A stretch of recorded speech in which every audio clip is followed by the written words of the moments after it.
खबर कूच बिहार से है। ज्यादा बड़ा चढ़ाकर बात की तो पीट कर घर में बैठा देंगे। अगर हमने हाथ खींच लिया तो सड़क पर चलना मुश्किल हो जाएगा।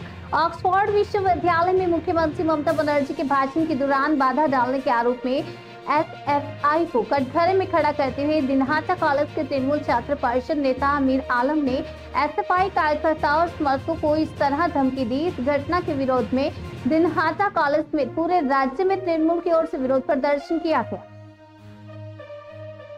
অক্সফোর্ড ইউনিভার্সিটিতে আমাদের বাংলার অগ্নিকন্যা মমতা ব্যানার্জিকে বক্তৃতা দেওয়ার সময় সেখানে কিছু সিপিএম এর হারমাত্রা মমতা ব্যানার্জিকে অপমান করে। তার প্রতিবাদে সারা পশ্চিমবঙ্গের প্রত্যেকটি কলেজের সাথে সাথে আজকে দিনহাটা কলেজেও আজকে এই বিক্ষোভ কর্মসূচি হচ্ছে।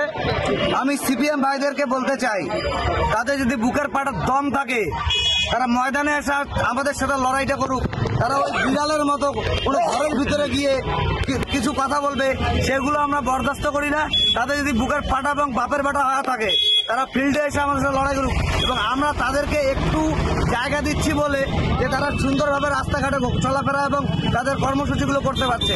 আমরা যখন হাত গুটিয়ে নেব, আমরা যখন একদম কেলাতে শুরু করব, তখন তারা আর দিনহাটার মার্কেটে এবং সারা পশ্চিমবঙ্গের মার্কেটে কোথাও খুঁজে পাওয়া যাবে না। তাদেরকে বলবো খুব সাবধানে, তোমাদের যতটুকু ছাড় দেওয়া হয়েছে আপনারা সেইভাবে চলাফেরা করুন। তার থেকে যদি বেশি বাড়াবাড়ি করার চেষ্টা করেন একদম কেলিয়ে একদম ঘরে ঢুকিয়ে দেবো।